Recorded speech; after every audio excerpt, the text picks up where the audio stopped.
I struggled with the word contentment, so I went back to the chapter in Paul where he defines his contentment. Paul tells me he learned the secret to being content in abundance and in need. In my darkest times of need, I adopted this as a mantra. Over and over, one step at a time, I repeated Paul's secret. I learned that these words helped and gave me hope. For me, Paul has cut to the bones of contentment. That being content, which I prefer to call peace, is in my sure belief that I am connected to Him, and in the assurance that Christ surrounds me. When I first came to this church, it was because I knew I needed a fellowship of people. And in my home, we were fighting addiction of my son. And I had decided to back off and concentrate on myself. I knew that what I wanted in my life was a stronger faith, and to do that, I would need a company around me. And so I came to First United Methodist. My son was offered a place in California to go for a discipleship rehab. Special people in this church and outside this church helped facilitate that. This was within like 2-3 months of me being here. They didn't know me from Adam at all. Didn't have to do that, but they did. It was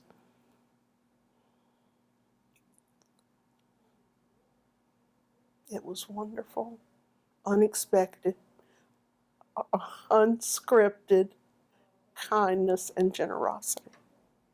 My son passed away in May 19th of this year, and he passed away of an overdose. Completely unexpected. For the last year and a half of his life, he was totally on track, gotten a job, and he had plans to move out of the home, and in fact he did. And he moved out the 1st of May, and May 19th he was gone. Of course, this was in California. And he was planted in a church there, and the pastor's family had almost just about adopted him. But this is what they did. The big question was whether or not I was going to go to California to be with my son at that time, to receive his ashes, to go to the service. And I have certain health problems, and my family was not happy about me getting on a plane and going that far. And I wanted to go so bad. I sat down with my husband and I said, I know he's gone, but he could have been gone 4 years ago. And look what I have. I have my church. I have my spiritual formation group. And Andrew had a family that took care of him from beginning to end. On the last day of Andrew's life, the last Sunday, he presented the offering portion of the service, and he had always presented a message with that. The pastor's daughter took a picture of him during his presentation, and it included the scripture that he had chosen as the basis for his message.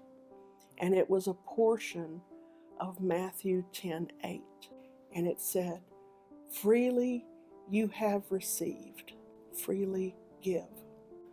Who would have known that that would be the last picture of my son and his last message to all of us? Thank you all for every gift you bring to this fellowship. Thank you for giving to me.